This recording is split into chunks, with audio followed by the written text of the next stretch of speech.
எம்பெருமான் உச்சிஷ்ட மகாகணபதியை மனமாற பிரார்த்தித்து எல்லாம் வல்ல இறைவன் என்னுடைய மனமை மொழிகளால் போற்றி வணங்கி இந்த பதிவை ஆரம்பிக்கிறேன்.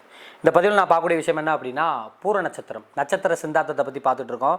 ஒரு நட்சத்திரத்தினுடைய இயல்பு என்ன, அந்த இயல்பு எப்படி இருப்பாங்க, அந்த நட்சத்திரக்குரிய கோயில்கள் என்ன, அந்த நட்சத்திரக்காரர்கள் என்ன மாதிரியான கோயில்களுக்கு போய் வழிபடலாம், அந்த வழிபட்டால் அவங்க வாழ்க்கையில் நிறைய ஒரு நன்மைகளை அடையலாம் அப்படிங்கிற பார்த்துட்டு இருக்கிறதுல இப்போ நம்ம பார்க்கக்கூடிய நட்சத்திரம் பூர நட்சத்திரம்.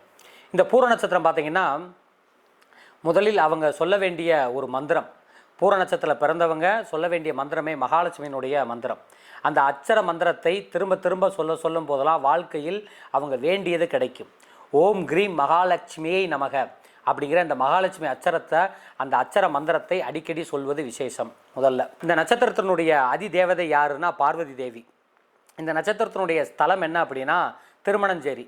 திருமணஞ்சேரி சென்று இவங்க ஒரு தடவையாவது அபிஷேகம் ஆராதனை செய்து, அங்கு ராகுவுக்கு அங்கே பார்த்திங்கன்னா மூர்த்தி ராகுமூர்த்திக்கு வழிபடக்கூடிய ஒரு ஸ்தலம். அந்த திருமணஞ்சேரியில் போய் கட்டி தயிர் வச்சு வழிபாடு செய்வது ரொம்ப ரொம்ப விசேஷம். அந்த நைவேத்தியம் வச்சு வழிபாடு செய்வது ரொம்ப விசேஷம். இவங்க அணிந்து கொள்ள வேண்டிய ஒரு மோதிரம் என்னென்னா மகாலட்சுமி உருவம் பதித்த மோதிரம் இவங்களுக்கு ரொம்ப விசேஷமானது. இந்த மோதிரத்தை அவங்க அணிஞ்சு கொள்ளும் போது மகாலட்சுமியினுடைய அச்சர மூலமந்திரத்தை வாய்விட்டு உறக்க வளர்பிரி அஷ்டமி அன்னைக்கு சொல்வது மிகுந்த மிகுந்த சிறப்பை தரும்.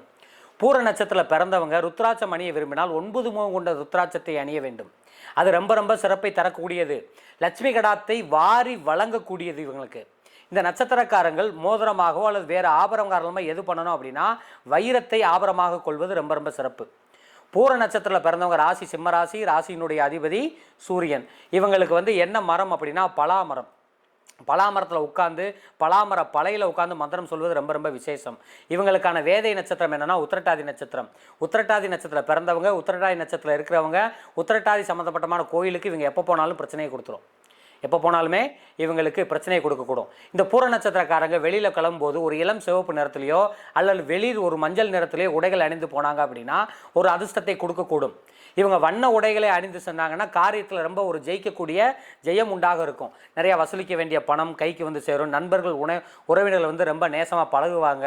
பூர நட்சத்திரத்தில் குழந்தை பிறந்தாங்கன்னா என்ன மாதிரியான பெயர்கள் அவங்களுக்கு இருக்கும் அப்படின்னா மோத்திலால், மோகன், மோகன்ராஜ், மோகனசுந்தரம், மோகனப்பிரியன், மோகனவண்ணன் அப்படிங்கிற பெயர்கள் அவங்களுக்கு இருக்கும். பெண் பிள்ளையாக இருந்தால் மோகனா, மோகனப்பிரியா, மோகனவள்ளி, மோகனசுந்தரி, மோனிஷா, மைனவதி, மைவிழி, மோனகா என்ற பேர் இருக்கும். மோனகா, மேனகா அப்படின்ற பேரில் வைப்பாங்க.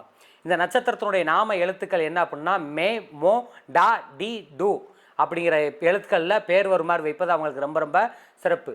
பூர நட்சத்திரக்காரர்கள் செல்ல வேண்டிய முக்கியமான பரிகார ஸ்தலம்ங்கிறது திருமணஞ்சேரி.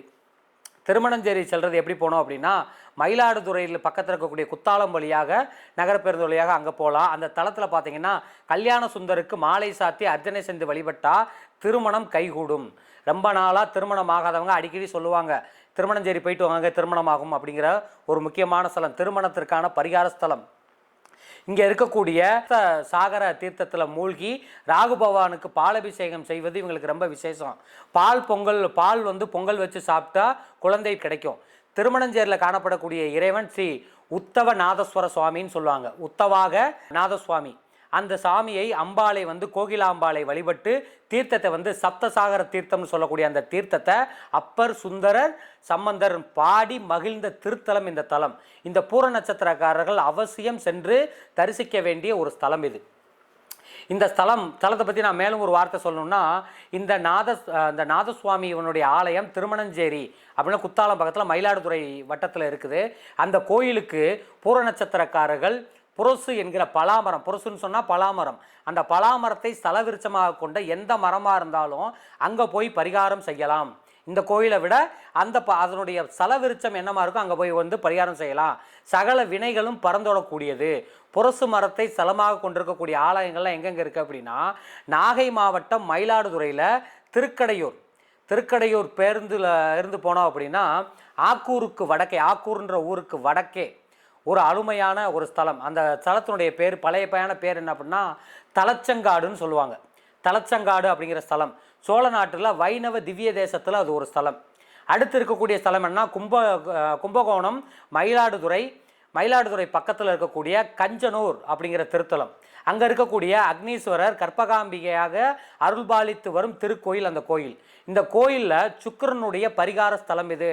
தஞ்சை, கும்பகோணம், திருவாரூர் ரோட்டிலிருந்து திருச்சேரி ஊருக்கு அருகே அங்கே வந்து நாளூர் மாடக்கோவில் சொல்லக்கூடிய அந்த இடம் சிறந்த பரிகார ஸ்தலம் இதுக்கு. இந்த பூர நட்சத்திரக்காரர்கள் அங்கே சென்று வழிபாடு பண்ணாங்கன்னா ரொம்ப ரொம்ப சிறப்பு. இவங்க போய் இந்த கோயிலுக்கெல்லாம் போக முடியல அப்படின்னா பலாமரத்தை ஸ்தலமாக கொண்ட வேறு எல்லா ஸ்தலங்களுக்கும் போகலாம். பலாமர பலகையை எடுத்து வீட்டில் வச்சு வழிபாடு பண்ணுறதும் இவங்களுக்கு ரொம்ப ரொம்ப சிறப்பு. இந்த நட்சத்திரத்தில் உதிச்சவங்க எப்பயுமே பார்த்தீங்கன்னா ஏதோ ஒரு ஆழ்ந்த சிந்தனை கொண்டவர்களாக இருப்பார்கள், உழைப்பாளியாக இருப்பார்கள், எதையும் சற்றென்று புரிந்து கொண்டு உடனுக்குடன் கூடியவர்களாக இருப்பார்கள். ஒரு சங்கீதம், நடனம், ஓவியம், ஒரு நடிப்புத்துறை, ஒரு ஆர்வம் கொண்டவங்க, சிறந்து விளங்கக்கூடியவங்களாக இருப்பாங்க. சிறு சேமிக்கணும் அப்படிங்கிற ஒரு சேமிப்பு வைக்கணுன்ற எண்ணம் இவர்களுக்கு இருக்காது. வயதான காலத்தில் ரொம்ப சிரமப்படக்கூடியதாக இருப்பாங்க. சபல சித்தமுடையவர்கள் எவ்வளவு சோதனை வந்தாலும் இல்லறத்தை ரொம்ப சிறப்பாக நடத்தக்கூடிய ஒரு சமயத்தில் இருப்பாங்க. ஒரே சமயத்தில் பலவிதமான தொழிலை மேற்கொள்ளக்கூடிய திறமையை பெற்றவர்கள் இந்த நட்சத்திரக்காரர்கள். பூர நட்சத்திரக்காரர்கள் அவங்களுக்கு ஏற்படக்கூடிய தோஷங்கள் நீங்குவதற்கு இறை வழிபாடு செய்யணும் அப்படின்னா திருவரங்குளம் அப்படின்ற இடத்துல இருக்கக்கூடிய ஸ்ரீஹரி தீர்த்தேஸ்வரர் என்ற திருநாமத்தோடு இந்த திருத்தலத்தில் இறைவன் காட்சி தருகிறார்.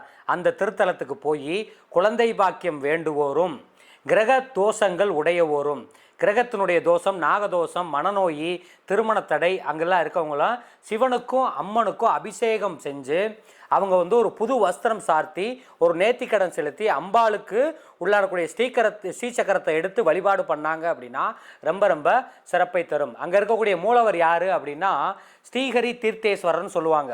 இன்னொரு பேர் என்ன அப்படின்னா திருவரங்குலநாதர். அம்பாள் பார்த்தீங்க அப்படின்னா பெரிய நாயகி அம்மன். இதுக்கு இன்னொரு பேர் அப்படின்னா பிரகன் நாயகின்னு சொல்லுவாங்க. ஸ்தல விருட்சம் மகிழ மரம், தீர்த்தம் வந்து கரத்தீர்த்தம். இந்த கோயிலில் ஆகம பூஜை வந்து காரணாகம பூஜை. ஊர் அந்த இருக்கக்கூடிய நான் ஆல்ரெடி சொன்ன மாதிரி திருவரங்குளம் புதுக்கோட்டை பக்கத்தில் இருக்கக்கூடியது. இங்கே எப்போ திருவிழா அப்படின்னா ஆடிப்பூரம், அம்மனுடைய திருக்கல்யாணம், மகா சிவராத்திரி, திருக்கார்த்திகை, வைகாசி விசாகம் இங்கே நடக்கக்கூடிய ஒரு பெருமையாக நடக்கக்கூடிய இடமாக இருக்கும். இந்த திருத்தலம் பார்த்தீங்கன்னா சுயம்பு மூர்த்தியாக கிழக்கு நோக்கி அமர்ந்து அருள் பார்க்கக்கூடியவர் சிவன் மூலஸ்தானத்துக்கு பின்னால் வள்ளி தெய்வான சமேத சுப்பிரமணிய சாமிக்கு தனி சன்னிதானம் உள்ளது.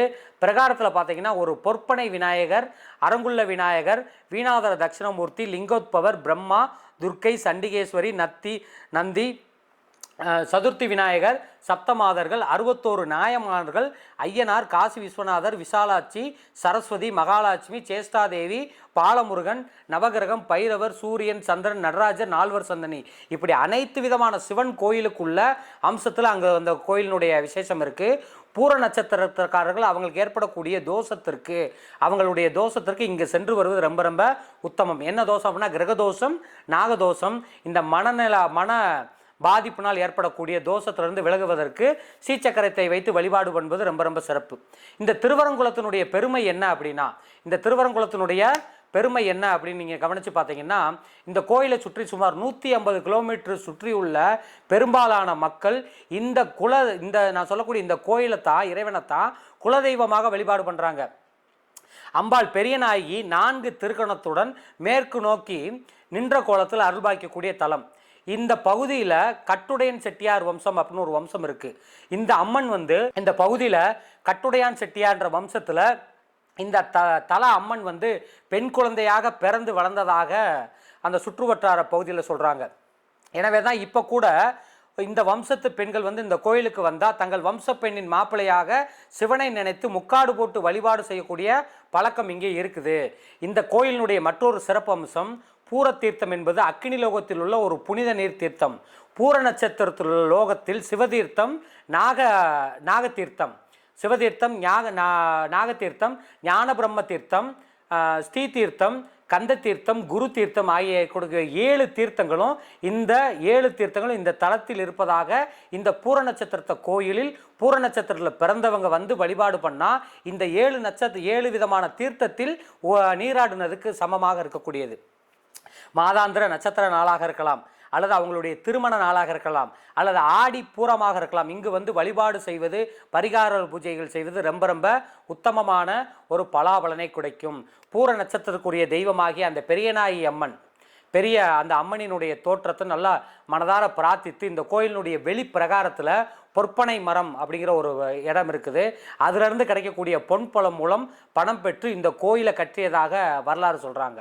ஆனால் இந்த கோயிலில் வந்து தற்போது அந்த அந்த இடத்துல வந்து அந்த அடையாளம் இருந்ததுக்காக ஒரு கல் ஸ்தூபி இருக்க, அந்த கல் தூபியாக அதை வச்சு வழிபாடு. ஏன்னா அந்த கோயில் பாருங்க 12ஆம் நூற்றாண்டுக்கு முன்னால் சோழ பாண்டியர்களினுடைய திருப்பணியில் இந்த கோயில் நடந்திருக்குது. இதனுடைய தீர்த்தம் வந்து சிவனுடைய தலையிலிருந்து உருவானனால தான் ஹர தீர்த்தம் அப்படிங்கிற பேர் வந்து இந்த தீர்த்தத்துக்கு வந்திருக்கு. இதனால தான் இந்த கோயில், இந்த தலத்தினுடைய பேர் திருவரங்குளம் அப்படிங்கிற பேரால் இது அழைக்கப்படுது. இதனால தான் இறைவன் வந்து இங்கே சுயம்பு மூர்த்தியாக கிழக்கு நோக்கி வந்து அருள்பாரித்து இந்த இதை நடத்திக்கிட்டு இருக்காங்க. இந்த இடம் புதுக்கோட்டையிலிருந்து பட்டுக்கோட்டை செல்லக்கூடிய வழியில் ஒரு 7 கிலோமீட்டர் தூரத்தில் திருவரங்குளம் அப்படின்னு கேட்டிங்கன்னா அந்த இடத்துல இருக்குது. பூர நட்சத்திரக்காரர்கள் வாழ்வில் ஜெயிக்கிறதுக்கு கட்டாயமாக இந்த கோயிலில் போய் ஒரு நீராடி அங்கே இருக்கக்கூடிய பெரியநாயகி அம்மனை வணங்கி வருவது அவங்க வாழ்க்கையில் எல்லா விதமான நலனும் பலனும் நிச்சயமாக கிடைக்கும். மீண்டும் அடுத்த ஒரு நட்சத்திர சிந்தாந்தத்தில் சந்திக்கலாம்.